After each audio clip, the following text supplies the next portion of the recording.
วัสดีครับโอ้กล่องใดบ่น้อทักทายครับผมสวัสดีไปทั้งลูกค้าทั้งคุณแม่ทั้งต่างประเทศนะครับเนาะอัปเดตหน้างานครับผมมื้อนี้อยู่ที่อำเภอห้วยแถลงครับผมจังหวัดนครราชสีมาพามาเบิ่งการเฮ็ดโคกหนองนาโมเดลในพื้นที่3 ไร่ครับผมต้องบอกว่าเป็นงานขุดขนถมซะส่วนใหญ่เลยนะครับผมพื้นที่เฮ้านี่ต่ำจากถนนเกือบ2 เมตรเลยนะครับผมนี่เห็นบ่มองนี่ต่ำมากๆนะครับผมทำการขุดเอาดิน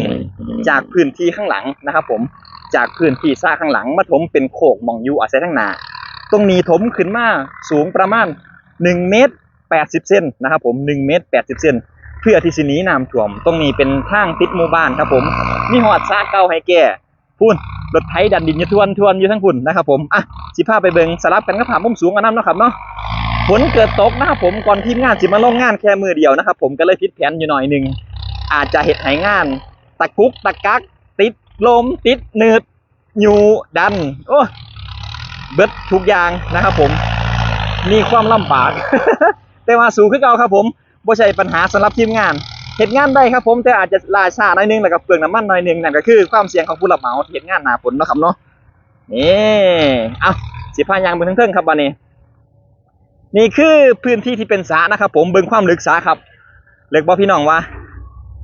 ดินที่ได้นะครับผมทั้งหมดเลยนะครับผมสิเอาไปทั้งหน้าแล้วก็ขึ้นเป็นขั้นดินอ้อมพื้นที่ให้พื้นที่เฮามันสูงขึ้นจากเดิมที่เป็นพื้นที่หน้าเขาแล้วก็พื้นที่ค่อนข้างจะต่างระดับพอสมควรนะครับผมนี่เอาสุดมือกันไปเลยมวนกรุ๊ปครับผมสำหรับแปลงนี้ขอบคุณลูกค้านะครับผมหาเนี่ยอยู่แนวกินมาให้ย่างดีเลยดูแลเรื่องอาหารการกินขอบคุณนะครับผมขอบคุณพี่อรไทยนะครับผมแล้วก็เดี๋ยว จำชื่อลูกค้าว่าได้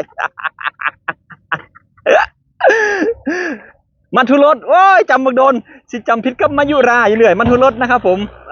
ประมาณนี้กำลังเห็นงานทวนแบบนี้เลยนะครับผมผู้ใดอยากได้โคกหนองนาอยากได้พื้นที่อยากได้ที่ดินเอาไปถมที่เจ้าของนะครับผมเราบ่อยากซื้อดินจากข้างนอกอยากขุดสระมีน้ำเอาไว้ใส่